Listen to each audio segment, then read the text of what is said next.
That seems to be a watermelon, and I actually transplanted it from another part of the garden. It's fainting a little bit. I hope it'll recover. It was growing alongside a whole bunch of pumpkins and would have gotten run over, so I put it over here in the corner. Like I said, I hope it makes it, because it'd be nice to have watermelons again. Here is another volunteer. I'm just thinking it's volunteer lettuce. If anyone knows anything different, let me know, because I'd like to know if I could eat it. And here we got Cronus pumpkin. This was one of the leggy ones, starting to recover nicely. That is one of those, I think it's one of the tomatoes that has been coming up by itself in my garden since I've been here. They're about golf ball sized, very flavorful. And yeah, that one planted itself. It's at the back of the pumpkins, so I think it'll be okay there. Here's the little ones I transplanted last week when I found them growing in the middle of the garden. And they're doing well. I think they'll be okay. Just very tiny right now. And here are all my volunteer red onions. I'm going to call this the volunteer garden. I've never seen so many volunteers in my life. Another Cronus here. And a Cronus there. And we get to the really spectacular Cronus right here. And this one over here, which is my favorite.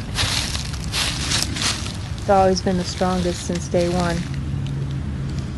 And all of these guys are volunteers.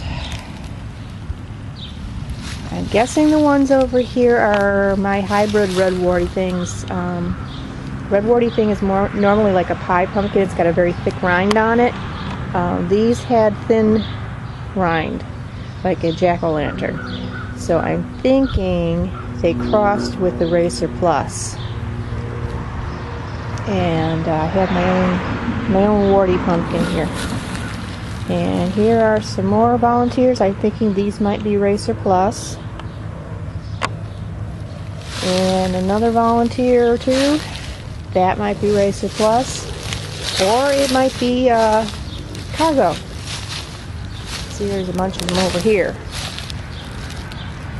Like I said in the last video, I just know that they're not Big Moon. Because none of the Big Moons was left in the garden over the winter. Or anywhere near here. Let's see here. Those are sunflowers, need to be thinned. The corn is coming up.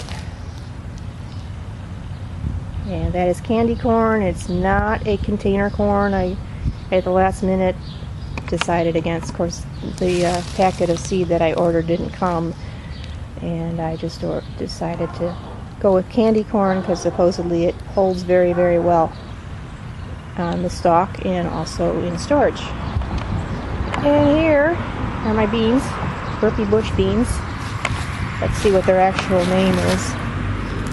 Oh, let's see. Burpees Tender Pod. Put that right there. I've never grown these before. Well, I usually do Blue Lake or something like that, so we'll see how they do. More sunflowers. Need to be thinned. And those are Russian mammoths. Next year I'm going to try a few other varieties I saw after I planted those. And here's some basil. And there's my bush tomato. That is a bush champion. It's supposed to have large tomatoes on a small plant. It's been having a little problem with leaf spot, and I did spray it. So hopefully it'll live to tell the tale. And here we have big beef, old favorite. Getting very large and flowering very nicely. And over here we have, you can barely see them. Just barely see them. We've got some carrots coming up. These are mixed colors. I think that's actually, hand in there, I think that's actually a weed. But the carrots are coming up, so we got through that. That's always a little scary because carrot seeds are, I buy pelleted carrot seeds because they have a better germination rate than carrot seeds usually do, because the problem with carrot seeds is when they get dry, they stop germinating. Our potatoes are doing well, and there's that's lettuce I know I planted over there. And let's take a little walk.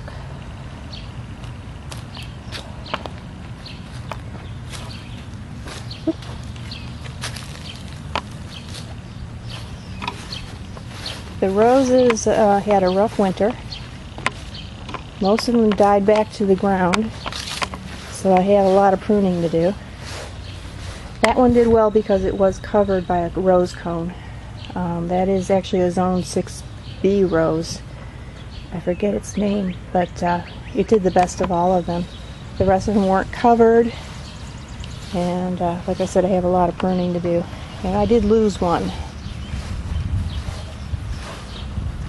over here. This one's going to have to be cut back down to the ground and not removed because I'm growing Canterbury Bells around it and I don't want to uproot them.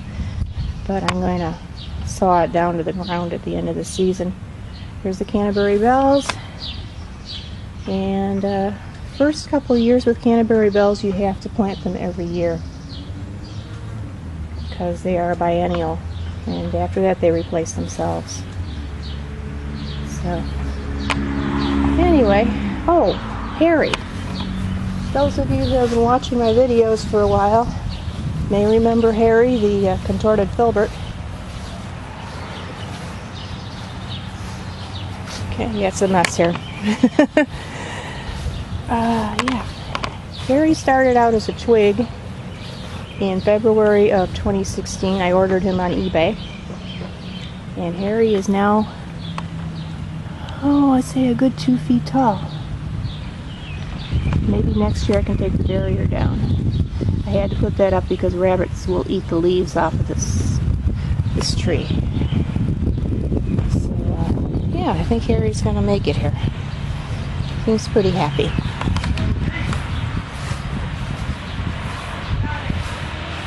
Okay, well, I'm showing you my mess here. I did not plant this rhubarb, and I am going to do everything to destroy it. It's just taking over. And only one of my lavenders made it through the winter. So, I'll stop there. That's all for this week. I'll see you next week.